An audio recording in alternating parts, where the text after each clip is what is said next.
আমি খুলনা মহানগর শাখার যুব বিভাগ কর্তৃক আয়োজিত আজকের এই মাদক বিরোধী র্যালিতে উপস্থিত আছেন বাংলাদেশ জামায়াত ইসলামী খুলনা মহানগর শাখার সংগ্রামী আমির স্যার অধ্যাপক মাহফুজুর রহমান।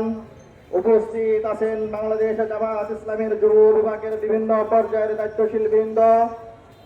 উপস্থিত আমার প্রাণ প্রিয় যুব সমাজ, সবার প্রতি আমার আন্তরিক সালাম। আসসালামু আলাইকুম ওয়া রাহমাতুল্লাহি ওয়া বারাকাতুহু।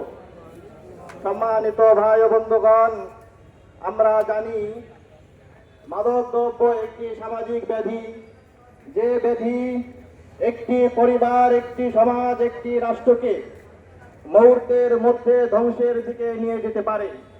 সুতরাং আমরা যারা দেশ গড়ার কাজে নিয়োজিত আছি, আমরা যারা চাই এই দেশকে একটি সোনার বাংলায় রূপান্তরিত হোক, তাদের সর্বপ্রথম ও প্রধানতম কাজ হচ্ছে মাদক দ্রব্য থেকে আমাদের যুব সমাজকে ফিরিয়ে নিয়ে আসা। সুতরাং আমি বর্তমান সরকার ও প্রশাসনকে বলতে চাই, যারা এই মাদক দ্রব্যের সাথে জড়িত আছে, তাদেরকে এই সকল কর্মকাণ্ড থেকে ফিরিয়ে নিয়ে আসুন। আর যারা অতি বাড়াবাড়ি করে, তাদেরকে গ্রেফতার করে দৃষ্টান্তমূলক শাস্তির আওতায় নিয়ে আসুন।